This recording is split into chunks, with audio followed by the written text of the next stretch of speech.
माता की सीख को गांठ बांधकर उदल राजा परमाल से आज्ञा लेने के लिए राज दरबार में पहुंच गया। राज दरबार में पहुंचते ही उदल ने क्रोध से भरे स्वर में मलखान को प्रचंड गर्जना के साथ आवाज लगाई। उदल की प्रचंड गर्जना सुनकर मलखान महलों में लौट आया। कहा जाता है कि मलखान युद्ध में जिस जगह पर अपना पांव जमा लेता था उस जगह से हिलाना बहुत मुश्किल था। राज दरबार में पहुंचते ही मलखान ने अपने छोटे भाई उदल की रक्त वर्णित आंखें देखीं। मलखान ने कहा, बस एक बार उसका नाम बता दे उदल, मैं उसके सिर को अपनी भुजदंडों से मसल कर रख दूंगा। मलखान ने अपनी मुट्ठियां भींच लीं। उदल ने एक क्षण रुककर गहरी सांस लेते हुए जवाब दिया, भैया ये आंसू मेरे अपने अपमान के नहीं है, बल्कि हमारे कुल के स्वाभिमान का प्रश्न है। उदल ने मलखान के शौर्य और पराक्रम को ललकारते हुए कहा, क्या आप वही दादा मलखान हो जो महज 16 वर्ष की आयु में गौरक्षा हेतु एक आदमखोर शेर से भिड़ गए थे और उस शेर का मुंह अपनी भुजाओं से चीर डाला था? भैया आल्हा, क्या आपने ही मुझे पहली बार तलवार पकड़ना सिखाया था? क्या आप तलवार चलाना भूल गए हैं? हे महाराज, मैं आपसे एक प्रश्न करना चाहता हूँ। आपके सूरवीर सेनापति,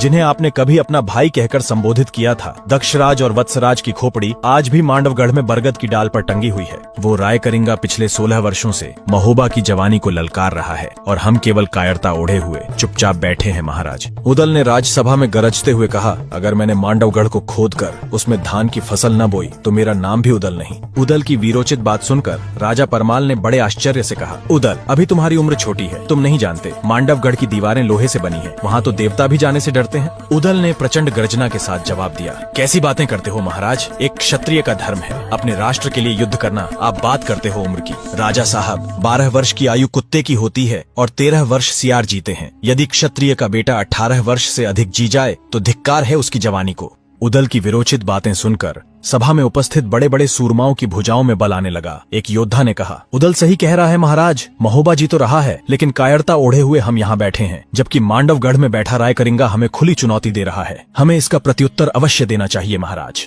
तभी मलखान ने उदल से कहा, तुम्हारे साथ कोई जाए न जाए, लेकिन मलखान जरूर जाएगा। हमारे पिताओं की खोपड़ी उस बरगद के वृक्ष पर टंगी है, मैं उस गढ़ को ही मिट्टी में मिला दूंगा। राजा परमाल ने कहा, मुझे तुम्हारी वीरता पर कोई संदेह नहीं है उदल, किंतु भय शत्रुओं की कुनीतियों का है। मैं नहीं जानता कि तुम लोग यह कैसे कर पाओगे, पर इतना जरूर बता सकता हूँ कि युद्ध में केवल शक्ति नहीं अपितु युक्ति की भी आवश्यकता होती है। यदि पराक्रम के साथ बुद्धि का भी उचित उपयोग किया जाए तो तुम्हारी विजय निश्चित है। युद्ध के नगाड़े बज उठे। राजा परमाल से आज्ञा लेकर महोबा के पंचवीर महलों में युद्ध की योजना बनाने लगे। नगरों में युद्ध की चर्चा होने लगी। पनघट पर पानी भरती महिलाएं भी चर्चा करने लगी। अब नहीं बचेगा रायकरिंगा, उदल ने तो उस रायकरिंगा का सिर काटकर लाने की प्रतिज्ञा की है। राजा परमाल ने युद्ध की कमान उदल के बड़े भाई आल्हा को सौंप दी। आल्हा ने त्वरित रूप से रसद को आगे भेजने का आदेश दिया। बैलगाड़ियों और ऊंटों पर रसद सामग्री भरकर युद्ध स्थल तक पहुंचाई जाने लगी। आल्हा मां शारदा भवानी का परम भक्त था और युद्ध पर जाने से पहले